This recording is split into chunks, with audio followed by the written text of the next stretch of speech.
Aba! Paano yan? Dito na si ano. Kala mo sino? Kala mo kung sino yung nandito na. Ayan sige, bago muna tayo magsimula. Shoutout muna tayo. Doon sa mga bago na nandyan, syempre, andyan si Boss M. Oy, Boss M. Dapat tayo dyan? Yung mga bago, asan yung natin? Si Ma'am Jinky. Boss, si Ma'am Alaga, 143. Yan ha. Like kayo para para masaya tayo.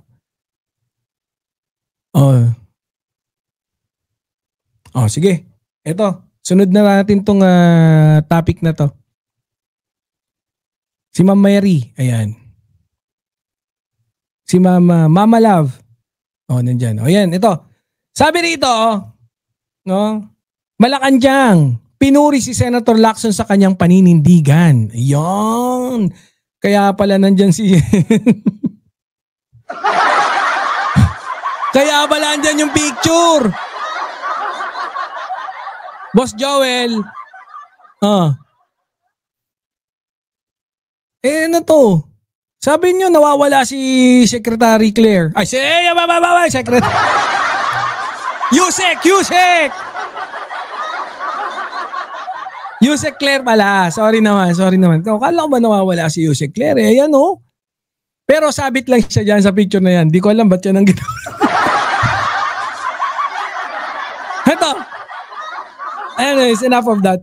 Ito, sabi rito kasi, sabi ni Senator Ping Lacson, dream on, sagot ni Senator Ping sa pagsiwalat ng mga nag-uudyok at nag-aalok sa kanya ng unconstitutional na pagpapabagsak sa gobyerno. Andyan si Attorney Claire. Pinuri nga siya ng Malacanang. I think this topic goes with I think doon kasi sa kanina napanood ko, yung alam niyo naman lagi tayo nakamonitor, kay Attorney Claire. Ayan, si Attorney Claire kasi, ang kasi meron ding iba kasi na inuudyukan, nanguudyok.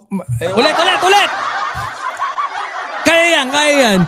Meron kasi na mga nanguudyok na makukulit, na tinanong sila kung ano masasabi, kung iba yung sagot. Sabihin ko na, si Magalong. Kasi nung in-interview,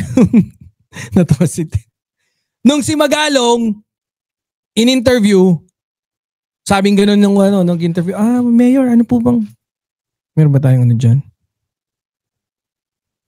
Sabi kasi ganito,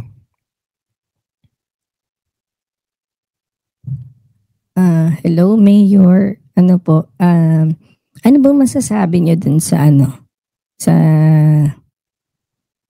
yung kumakalat pong balita na posible pong ipalit si Ramon Ang bilang presidente o mamumuno po ng Pilipinas. Ano po masasabi niyo? Sabi, ganun Ganun yung pagkakasabi talaga Ano sagot ni Magalong? Ano sabi ni Magalong? Sabi ni Magalong, kung ganda ng tanong, ha? I like that question. Sabi, kung ako po ang tatanungin nyo, hypothetically, kung ganun nga yung mangyari, wag naman sana mangyari, pero kung hypothetically, yun ang mangyari, payag ako, na si Ramon Ang kasi naman siya, malinis siyang tao, magaling, tsaka nakita niya naman yung status niya, bilang businessman. Sa patay!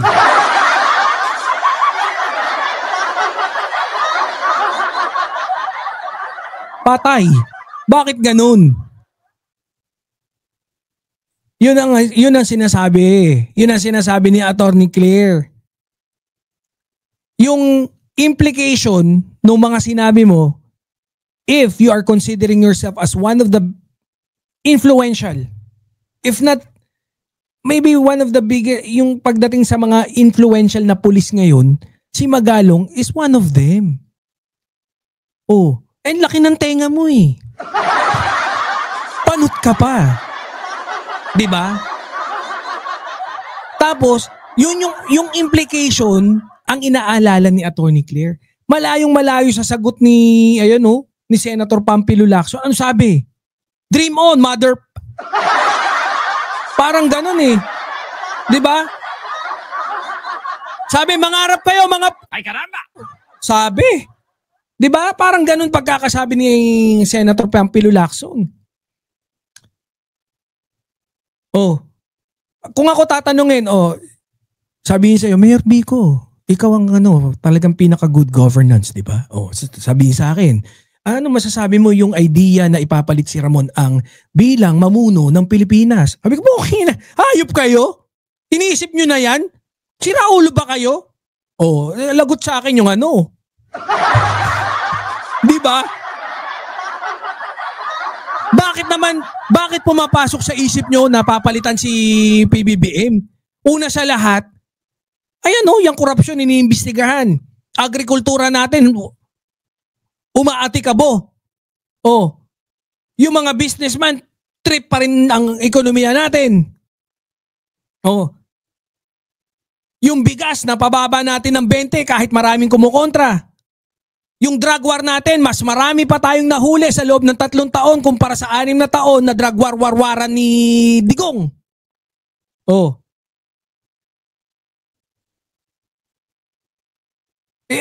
Bakit gusto nyo pang mag-resign yung presidente? Ganun dapat. Hindi yung para kang tanga.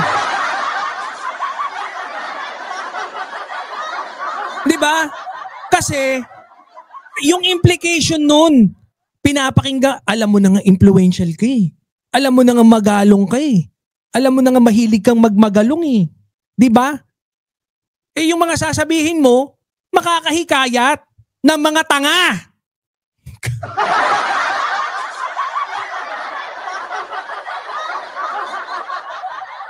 Yun.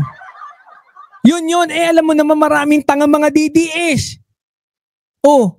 Paano? Yun ang sinasabi ni Atty. Claire, paano kung may mga tangang ding mga sundalo? Kagaya mo, tangang pulis. Si Magalong, di ba? Nuknukan ng tanga. Ni-research namin yan doon sa kabila. Kay Gloria Macapagal Arroyo, tumambling. Pulis yun eh. Pulis yan nun ha. Pero unang-unang tumambling si Magalong, kanino? Kanino tumambling si Magalong? Kay Apulacay pa lang. Lieutenant pa lang siya. Lieutenant Colonel. Tapos, tumambling kagad siya. Isa siya sa mabilisang umaklas.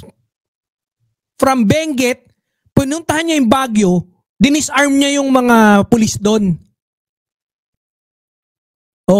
Tapos nag-declare kagad siya na babaliktad siya. Ano yung sunod? Lumagtaw. Siguro,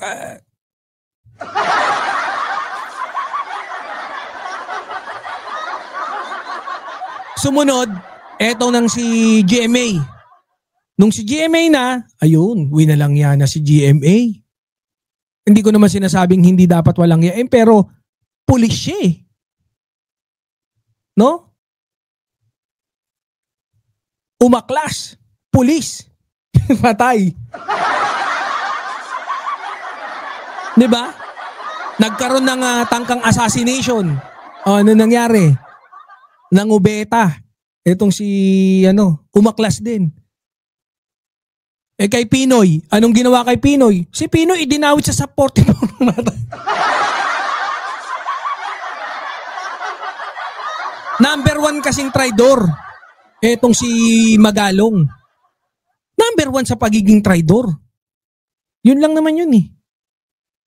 Si Digong. Si Digong nga hindi rin nakaligtas eh. Di ba?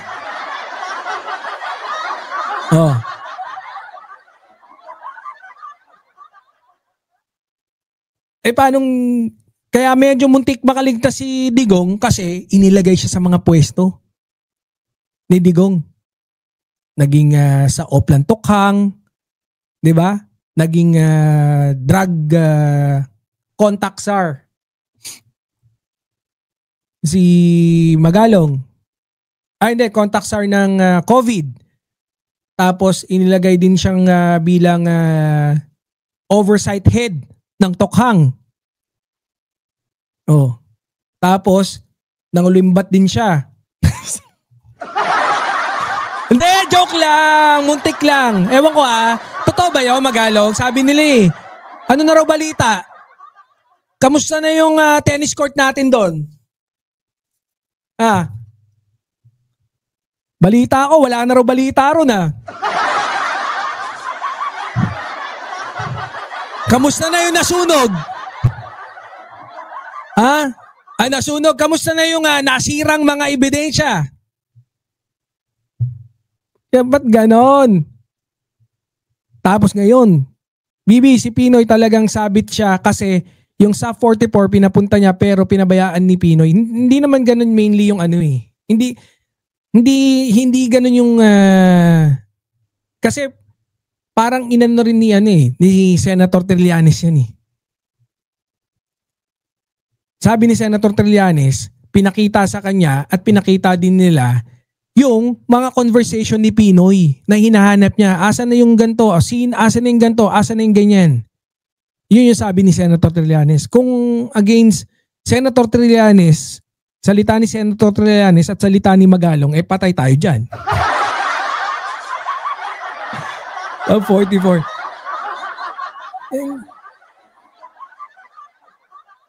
Tsaka kung talagang bakit nung 2019 niya gusto niyang pabuksan.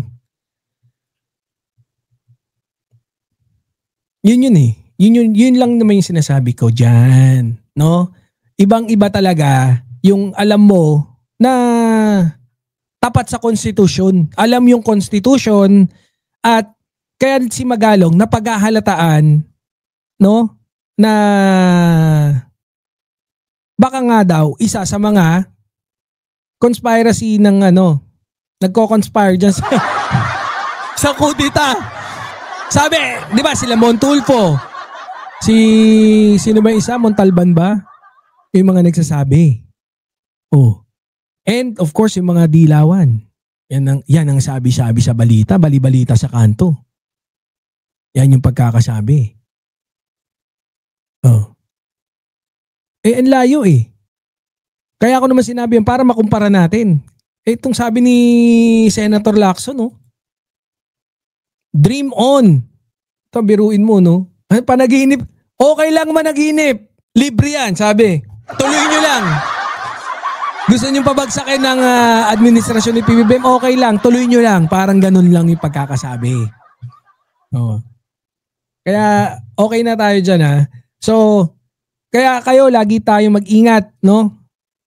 Lagi nating i-disseminate yung pagdating sa paglatag ng information, lagi natin siguraduhin na mas legit, no? At saka pagka meron kayong alam na mga impormasyon na hindi alam ng karamihan, makipag-ugnayan po kayo sa Birahan PH. Ayos Ganun dapat. Kayo po ay inaanyayahan namin na makipag-ugnayan dito sa Birahan PH kung kayo sakaling may mga impormasyon na kayo'y nakalap.